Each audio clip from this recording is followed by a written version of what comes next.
ក៏បបបាត់ដំបងឆែកឃើញចំណីអាហារលាយសារធាតុគីមីបូរ៉ា24គីឡូនៅផ្សារបឹងឈូក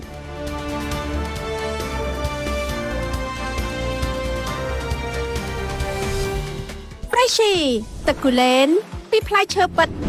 100% ក្លាសេកាន់តែត្រជាក់កាន់តែឆ្ងាញ់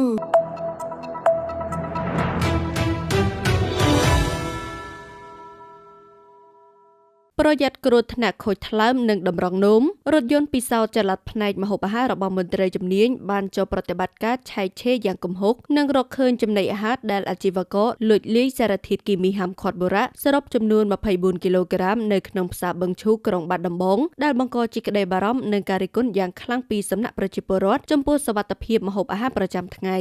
យោងតាមការបង្ហោះផ្លូវការរបស់សាខាកបបខេត្តបាត់ដំបងនៅថ្ងៃទី19ខែសីហាឆ្នាំ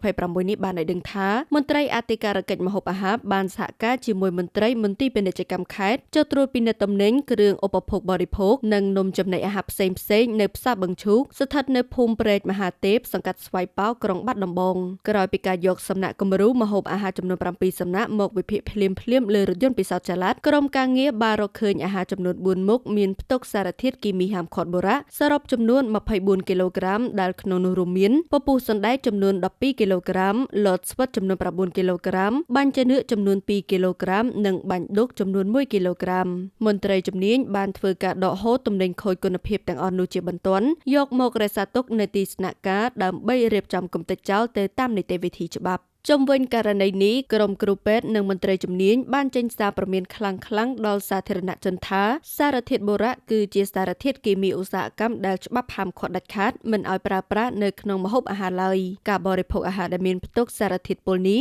អាចបង្កផលប៉ះពាល់ភ្លាមៗដូចជាក្អួតចង្អោរឈឺពោះខ្លាំងរាគរូសនិងវិលមុខស្ពឹកស្រពន់អ្វីដែលគួរឲ្យខ្លាចបំផុតនោះគឺជាតិគីមីទាំងនេះនឹងប្រមូលផ្ដុំកកកុញនៅក្នុងសរីរាង្គខាងក្នុងរ៉ាំរ៉ៃបំផ្លាញកោសិកាខួរក្បាលប៉ះពាល់ប្រព័ន្ធបន្តពូជនិងធ្វើឲ្យទារកក្នុងផ្ទៃលូតលាស់មិនប្រក្រតីនិងបង្កជាហានិភ័យខ្ពស់ឈានទៅរកការកើតជំងឺមហារីកក្រពះពោះវៀនរលាកថ្លើមនិងជំងឺខូចតម្រងនោមដែលអាចបណ្ដាលឲ្យបាត់បង់ជីវិតបានប្រសិនបើស្រូបយកក្នុងបរិមាណច្រើន